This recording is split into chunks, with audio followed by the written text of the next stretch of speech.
parents' names were Martin Cooper and Ida Cooper.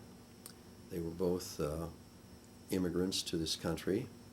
Uh, my father, my father came here like 8 years before my mother. They were married. Both of my brothers were in Europe with my mother.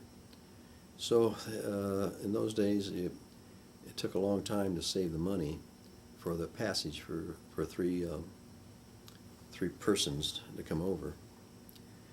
So it took Dad a long time. And in those days, if you made $12 a week, why, that was big pay. So it took a long time for him to save that money. And I remember he used to kind of have nightmares about that he'd not been able to get his children and wife over. And of course, they would have probably been destroyed by Hitler if he didn't get them here. But both my mother and father were really great Americans. They loved this country and the freedom and the opportunity that it provided, and especially in food. you know, Food was precious in Europe. People were hungry. People were starving, and here there was always plenty of food, and it was cheap. It was relatively inexpensive. He used to comment how cheap things like butter were compared to Europe, or coffee, even bread and things like that.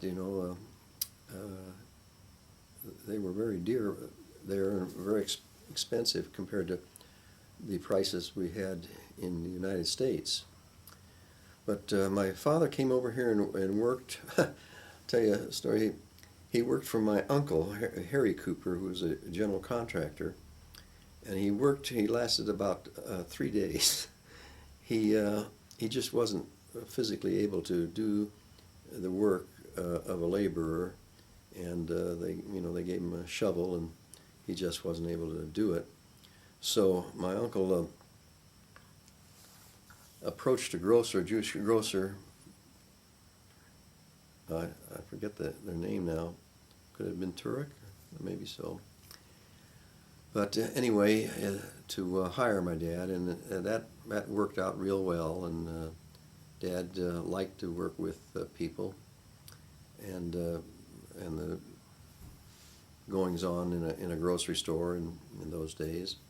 Everything was bulk, and you had to either package it or what have you, and all the meat was cut and put into the display case. There wasn't anything wrapped where you helped yourself or anything like that. And he saved and saved until he was able to buy his own store on 21st, I think it was 20th or 21st and St. Mary's, near the Clarkson Hospital. At that time was very close to there. Now you might remember that because I'll mention that Clarkson Hospital again. Well, I'll just do it right now. That Clarkson Hospital is where I was born, and so Mother didn't have to go very far to deliver me.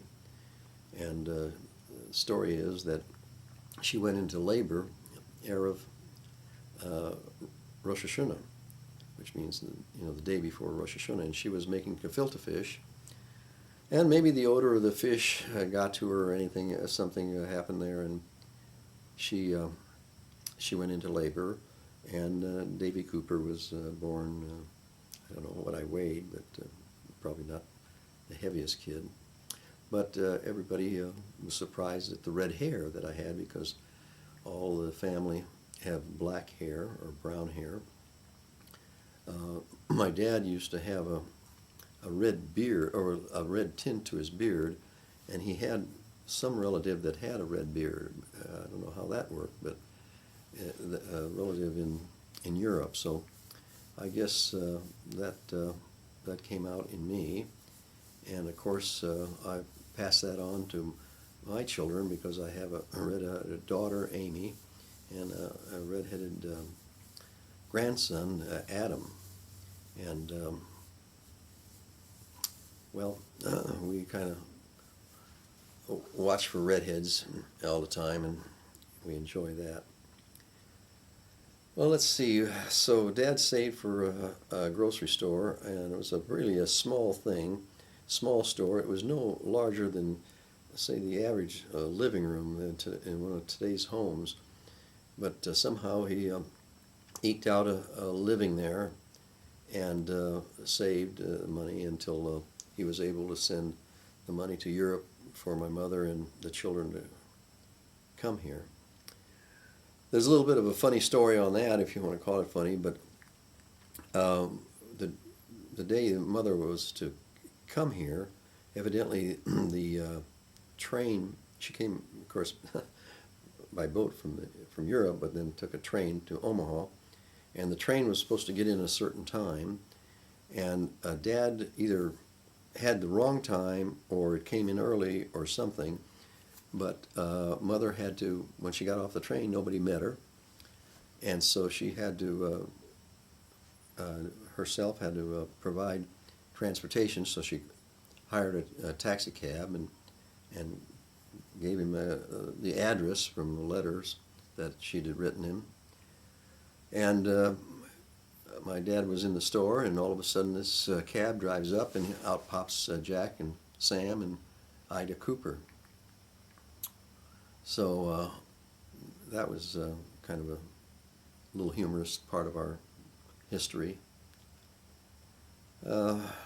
Dave, do you know the year that your mother and your brothers arrived? It was 1929, and that you might say it was 1929, and I was born almost 9 months, exactly, almost 9 months after my mother got here. So I can remember that date pretty well. There's a lot of dates I don't remember. So let's see. As far as my infancy, I of course don't remember very much about it, but everybody tells me I used to cry a lot and carry on, and was kind of a hard baby to raise. You wouldn't believe that today, but especially Liberty Fair. She babysat me one time, and for years she kept reminding me what a hard time she had, controlling me, because I just was crying all the time and what have you. I don't know if I was ill or missed my mother or whatever it was. But we'll kind of go up to maybe an earlier memory. Let's see, I used to have, well, we moved, and I don't remember this, we moved from the store on 21st and St. Mary's to 702 South 24th, and that was where the store was. And then Dad rented a house that was a block away, or half a block away, and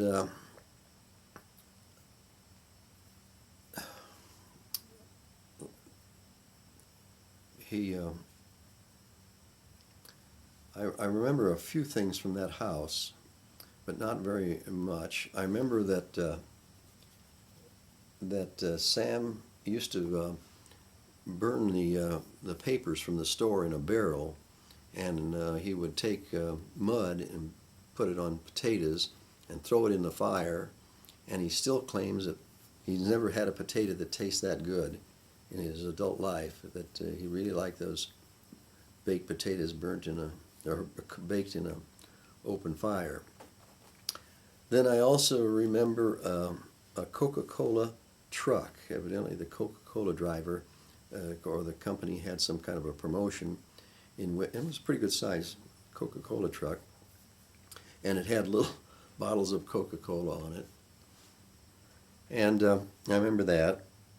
And I also remember, I think my Uncle Harry brought me a flashlight. And that was the greatest toy that I had in those days. I would always be with it, and I'd go down to the basement of our house where it was dark, and I would shine it around and what have you. And of course, like most kids, I'd leave it on, and the battery would go dead and things like that. But I remember that. And also, I remember that that house had a trap door in the kitchen that had the stairs leading down to the basement. I don't remember very much about the basement or what have you. I remember the house had alongside of it, perpendicular to the side of it, was some very mature lilac bushes. And every spring they were just outstanding. The smell from those lilacs, and they were very prolific and were out in the sun where they bloomed and what have you. And I still, one of my favorite flowers is the lilac because of that. And I also remember I used to like, I don't know if this was, I think it was still in that house, corn on the cob. And when I used to talk about it, I would say cob on the corn. I get things backwards. And everybody thought that was funny, but I would repeatedly call it cob on the corn.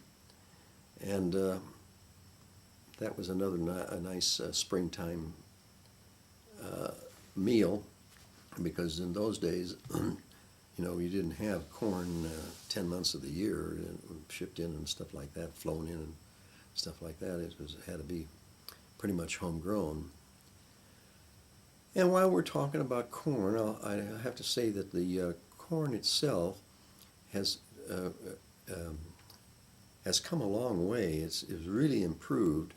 It was very seldom that you would get 6 ears of corn and that one of them wouldn't have a big ugly worm in it, or it would have a black moldy growth in there. But you just don't see that anymore. At least I haven't seen anything like that for a long time.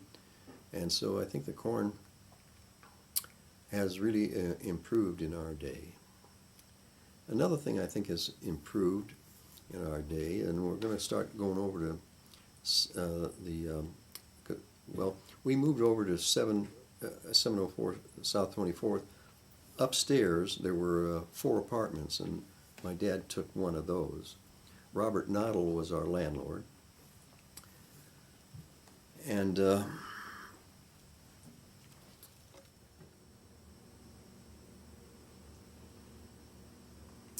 want to tell you about our move to 702 or 704 South 24th.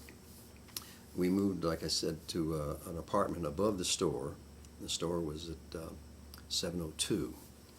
And one of the things I remember was that there was a black man that was our janitor for the store and for the apartments. And one of the jobs he had to do was fill the stoker, you know, and then go down with the boiler. And he had to, during the winter, he had to do that, you know, several times.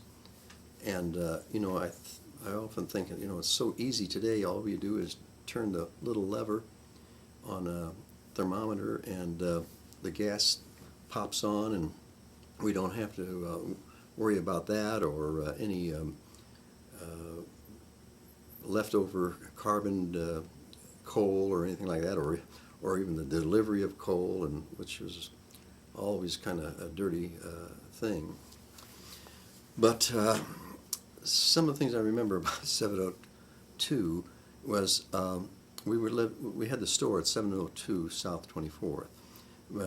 Robert Noddle had a liquor store, the Ace Liquor Store, and he was the owner, and he wanted to have the corner store because he wanted us and my dad to move to 704. So that's how we moved one door over, and the store was a Sunday store, mom and pop store. And my life was really kind of all about that store, and so was my mother and father. You know, they used to stay open until 10 o'clock at night. I think they opened at 8 till 10 o'clock at night. And that's a long day. I'll assure you they weren't making a whole lot of money. And had jobs there that I did. I helped my dad make displays and stock shelves and trim lettuce and things like that. So I kind of got an idea of what it meant to run a store, although it was a very small one. And the Sunday was the real big day in our week, because all the bigger stores were closed. There was no, not like today where you can stay open 7 days a week. In those days you had to be open either Saturday or, you had to be not open Saturday or Sunday. You could take your choice, but you had to close 1 day a week, and 1 day of those 2 days. So I remember on Saturday we'd have to go down to the store and let the bread drivers in and the milk drivers in. And we had a big sign, a canvas sign that was printed over the door to the store, and that said "Open Sunday," and wanting people to know that not to come there on Saturday. So we had a very warm feeling family. They were just very close and worked together and what have you. And when Mother and Dad, would get off work at 10 o'clock, a little after 10, it was a ritual to have tea and Mandelbrot. That's a little cookie. And we got introduced to tea and Mandelbrot. And let's see. I wanted to tell you a little bit about my Uncle Harry. My Uncle Harry came to this country a few years before my father. I don't know, but I imagine it was at least 5 years. My Uncle Harry had a trade. He was a bricklayer in the old country. My grandfather, his father, was a builder, maybe a bricklayer too. And it was a lot different in those days, where he used to say that in the summertime and building time, money was there, a little and what have you, but in the wintertime, when there was no construction, it was really bad because there was no money coming in. But my uncle, like I say, was a bricklayer, and he developed a speciality of replacing bricks in bread ovens, and I'll come to that in a minute. My uncle came to this country with, I guess there was some agreement that he would marry a girl in New York. Well, when he got to New York, he didn't like the girl, so he kind of ran away to Omaha. And of course, when he was here, because he was here, my father came here. But he used to do that at some of the bakeries in Omaha, where they would put in bricks that were starting to wear out in the oven. Now, that you can't turn the oven off. You can kind of bank it down a little bit, but it can't be turned off because it would cause it to crack and come apart. So they used to take, and Uncle Harry used to tell this story, where they would have a big board and they would push him into the oven, and he would maybe lay 2 or 3 bricks, and then they'd pull him out again. And he was well paid for that, naturally, and he went into general contracting business, which was pretty successful. Not at first, but eventually it took off, and he was a pretty successful contractor here in Omaha. He built Beth Israel Synagogue, the one on North 52nd, and he built Beth El on 40th and Farnham, and he built a lot of those, a lot of buildings. I remember one time he was talking. Today, you can't find a commercial construction job for less than $1 million. They're always $3 million, $10 million, $45 million. They talk about millions like we used to talk about $10,000. But I remember he had one job that was coming up, and he had to sign this contract for $1 million, and he really almost didn't do it because he was so scared. That number, $1 million, he just was very scared to go ahead with it. But he did, and I guess everything turned out very well. Well, getting back to Dave Cooper, I think maybe we should talk about, maybe some of the early things I remember. There was a girl that lived in the house behind us. Her name was Judy Jepson, and we used to play a lot. And one day, a photographer that came by with a pony, and so Judy had her picture taken on the pony, and I had mine on the pony. But you can see in my face, I was just terrified of that pony. I was really scared. But anyway, that was one of the things I recall. And I went to Mason Grade School, and that school was really hard for me, especially grade school. I just had a tough time with it. Maybe with some of the things they know about education today, a teacher could have helped me more, but I always had some trouble with many of the subjects in grade school. Dave, how far was Mason School from where you lived? Mason School was maybe 5 blocks. And how did you get back and forth? Walked, yeah. Did you come home for lunch? Yes, of course. And, talking about coming back for lunch, my dad, I always insisted my dad give me a nickel or 10 cents to buy candy at another grocery store that was next to the school. And of course he had candy there, but that wasn't good enough for me.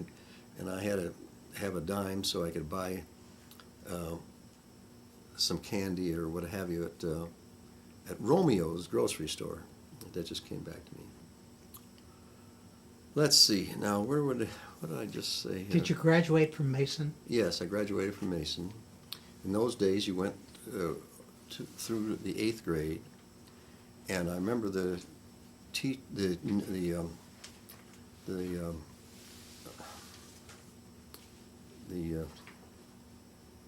what's he called, the person that runs the school? Principal? Principal, yeah. The principal was Ida Gitlin, and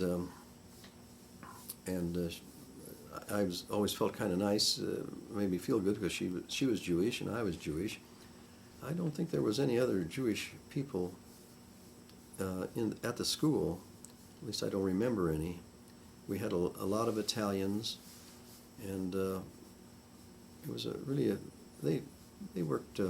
We kind of got along very well, except I was very slight built, and my dad never worked with me on catching a ball or anything like that, and nobody else did. And so I wasn't very good in sports, and I was always the last kid to be picked for a team, and for good reason, because I always dropped the ball and missed the ball with the bat. So I always felt kind of second rate because of that. Some of our students were very good athletes and what have you, and did well. Let's see, at Mason School, I was on the fire patrol, and that gave me a red badge and a belt that I could wear. And what else did we do? I'm just kind of things popping into my mind here. I remember one time in art class, we made a block print out of a piece of linoleum. I made Bambi, the deer, and it came out pretty well, and the art teacher was very pleased with it and complimented me on it.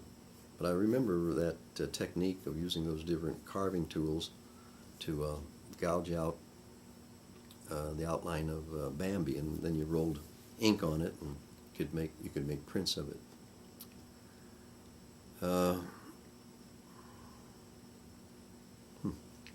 What high school did you go to? I went to Tech, and I started in 1944, I think, and that was, I think, right after the war, and things got a lot better for me in high school. I was more concentrated, and I did a lot better in classes, especially mathematics and science. Still was very weak in reading and spelling. Ooh.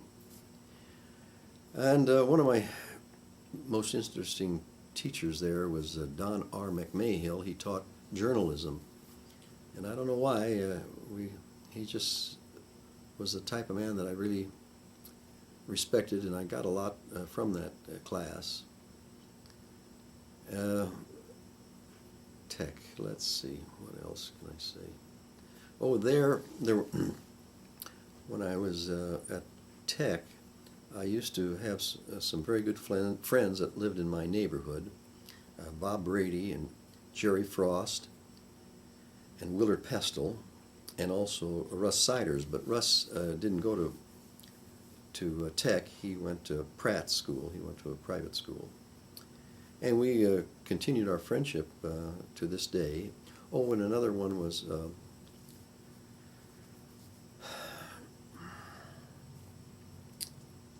Winchell, Dick Winchell. Dick Winchell went on to be a president of Bellevue College, and so he was a very successful man. Jerry was a fire chief here in Omaha, and Russ was a vice president of Mutual of Omaha. Brady worked at a bank. I don't know what his title was. And of course, I went on to, well, first I went to the Army. After graduating high school, the Korean War broke out, and they had a draft going on, and of course I was already registered, and then I got my letter to report for a physical, and then another letter saying that I was to report for induction into the Army. I was first sent on a very long train ride to Fort Jackson, South Carolina.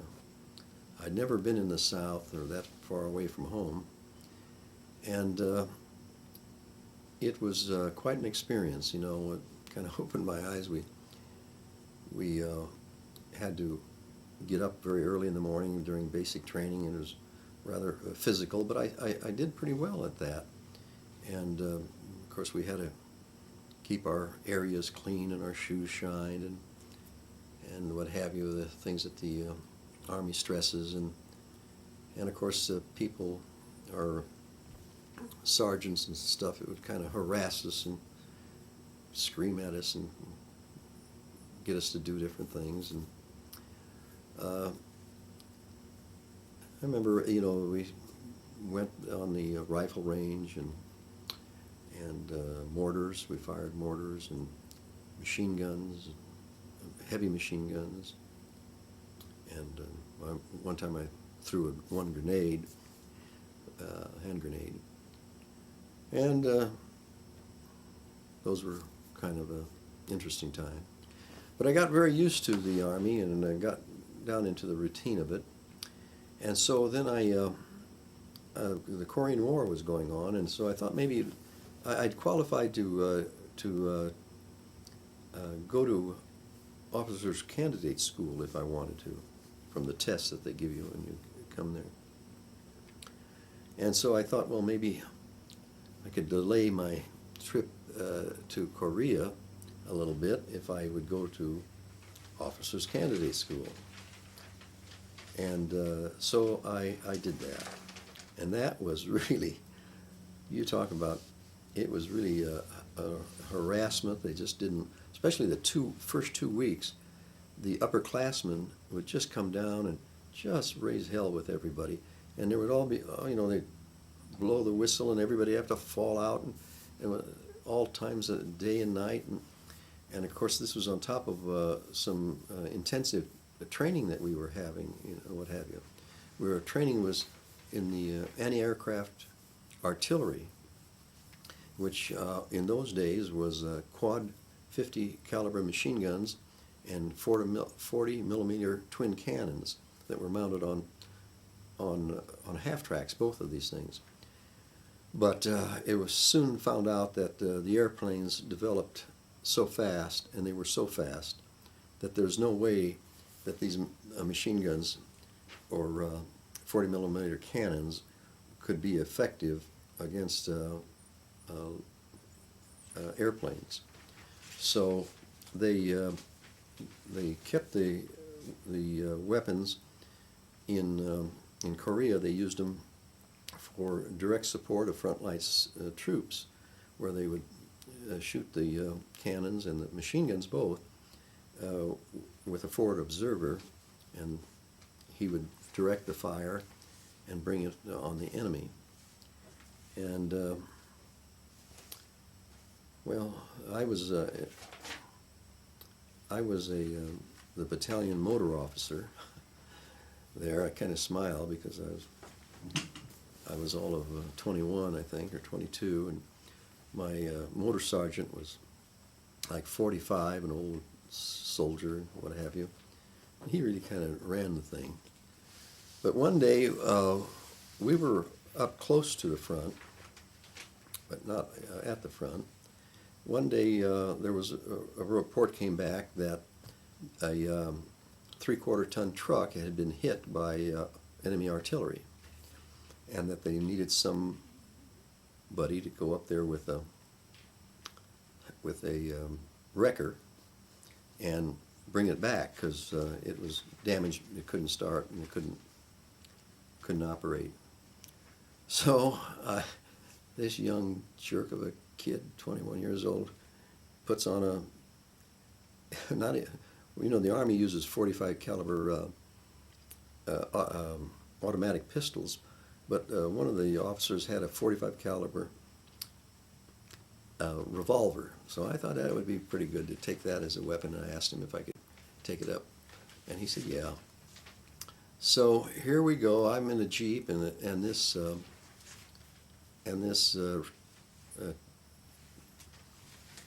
wrecker, which had a high silhouette, and here we go across the top of the hills and stuff, and it was very obvious that very easily seen by the enemy, I'm sure.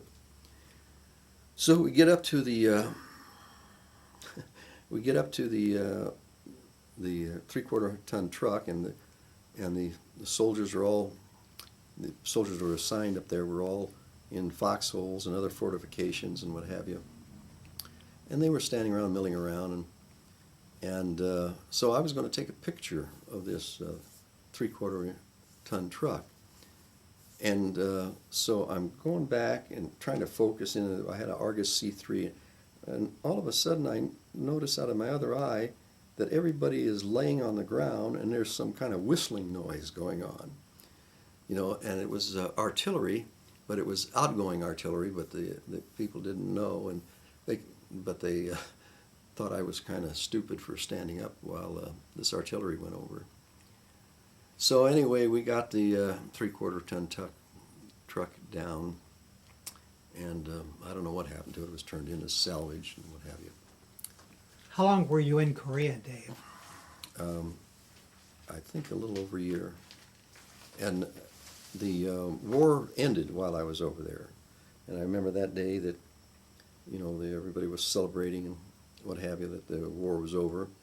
Although, uh, looking at the situation today, I don't know if we really finished it over there, because it seems like there's still 7,000 troops or 12,000 troops, American, over there. And some of them are coming back to go to Iraq, but it just never seemed to be really settled. And there's a 38th parallel and a Panmunjom, and they have all these fortifications now, and barbed wire, and soldiers on both sides patrolling that line. So I don't know if that's ever gonna stop. But let's see,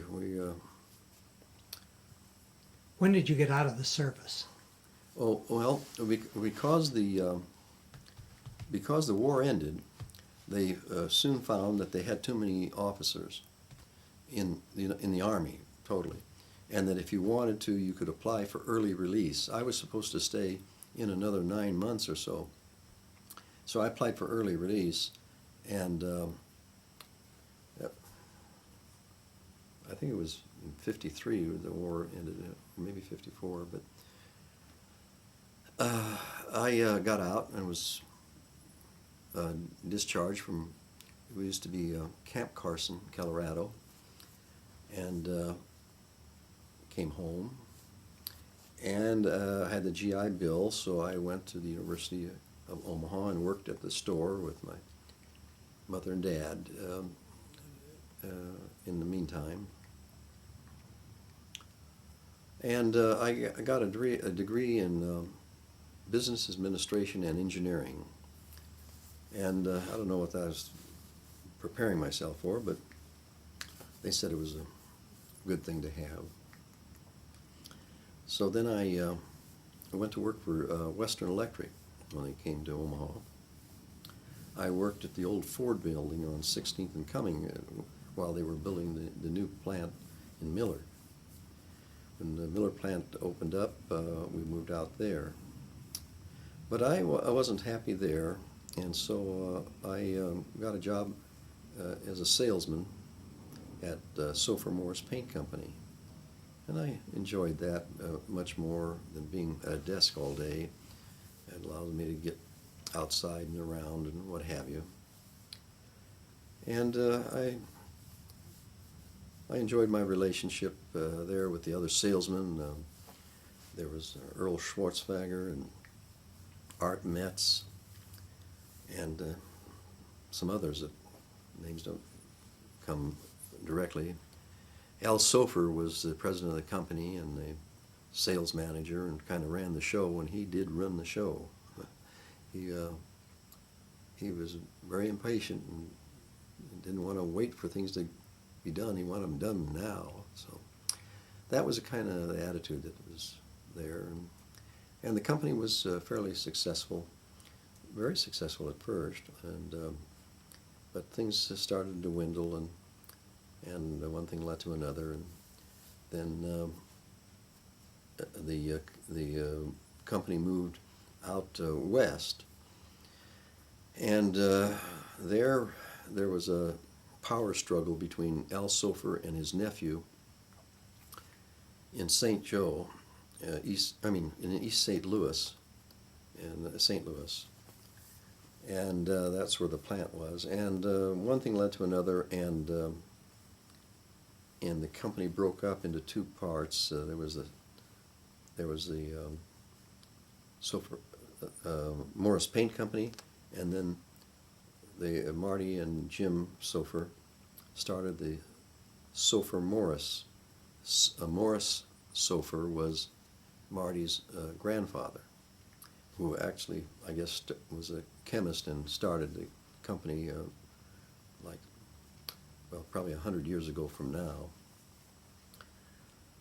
Uh, there was some problems that we developed in the way of cash flow, and one thing led to another, and just recently the company was sold to the Qual Paint of Denver, and is being operated by that company, although they still use the Sofer Morris name and label to a large extent.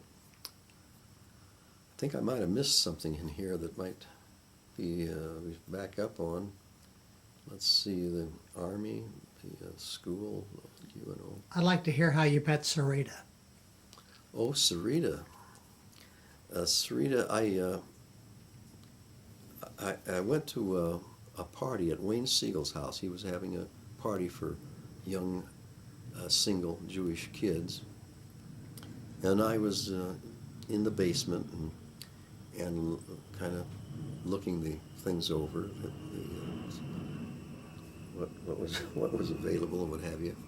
And all of a sudden, this gorgeous, slim, thin girl come down the stairs, and I just thought, gee, that's really nice, and she's really a pretty girl, and what have you. We didn't really talk very much, as I remember, that night, and so I kept trying to get up enough courage to call her, and I didn't for a while, but finally I did, and she agreed to go out with me. So that's how I met her. When were you married? Well, it was 1958, 59. It was March 15th. I remember that because that's the Ides of March. Beware the Ides of March. So that's when I was married. At Bethel, and Cantor Edgar was the cantor there, and Rabbi Kripke was the rabbi, and also there was Rabbi Katz there, and it was a very nice synagogue. And when we got married, we joined that synagogue. The synagogue in my youth was on 24th and what was it? There by Cumming. It was called, I think, the Kapula Shiel, and it was a very Orthodox European type of synagogue.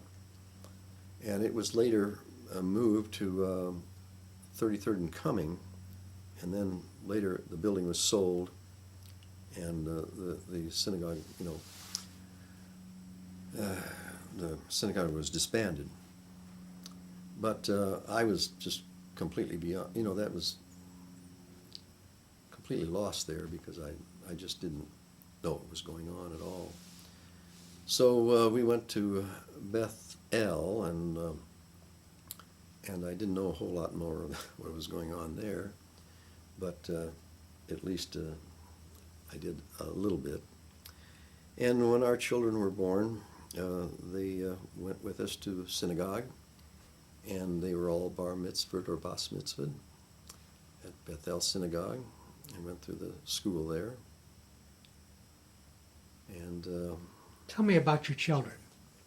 okay, well, my oldest child is Jeffrey Cooper, and he's a physician. He works at a hospital in Toledo, Ohio. He's an emergency room doctor. That was his specialty.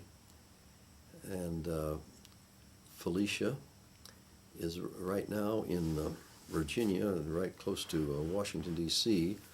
Her husband is a Jewish educator. He's the head of the education department of the synagogue they go to and were hired by. This is a very recent thing that's happened. They have two children, Avi and Sarah Rose. Sarah Rose is the oldest, and I forgot to tell you that she's redheaded too. So there's three redheads, and that was really exciting when she was born because we were really looking to have a healthy baby because she had Fe- Felicia had lost and miscarried her first child, and it was pretty devastating for us because it was in the very last weeks or the last week of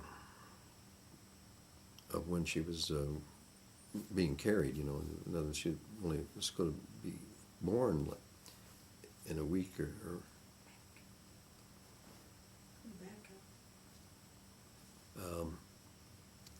so Sarah Rose was a big shining light in our life, especially with her red hair. And then Avi came along, and we really miss them because they haven't lived here for quite some time in Omaha. They have been in Michigan, at Ann Arbor, Michigan, at a synagogue there, but they recently moved to Virginia. Now I want to go back and talk about my son Jeff and his family. He has a daughter, Juliana Cooper, who was born to his first wife,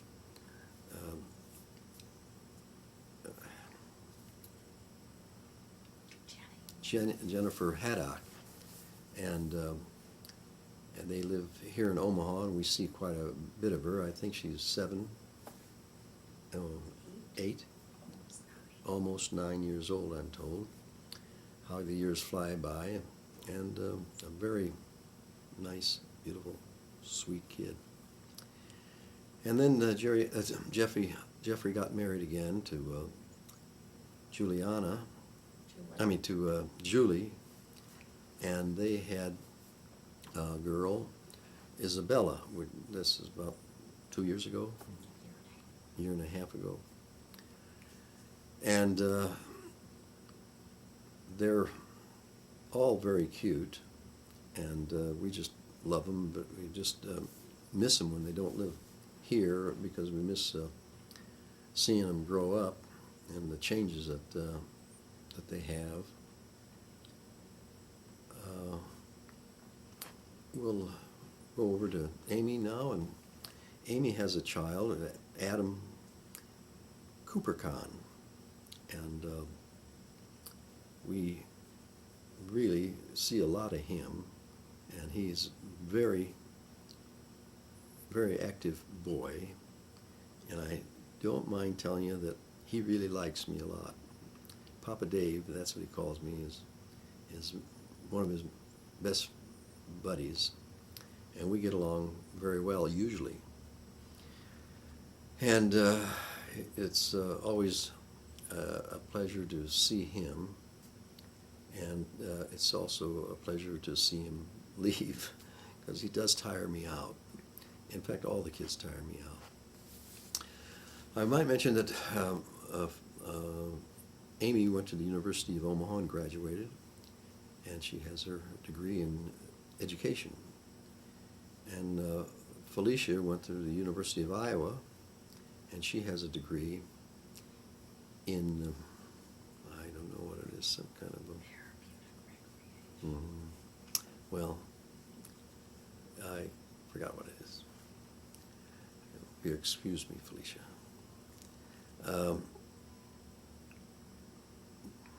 What about the grandkids anymore would you want to know? Well, it came that I was 13 years old, and it was time for me to be bar mitzvahed.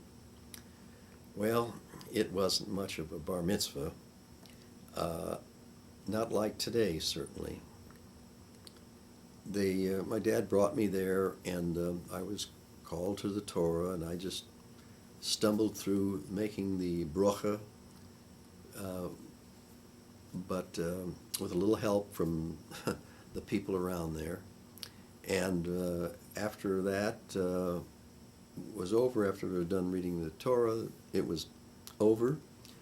And so my dad brought out a bottle of whiskey and some cake, and the old men all had shot of whiskey and some cake, and I went home and back to school, and what have you.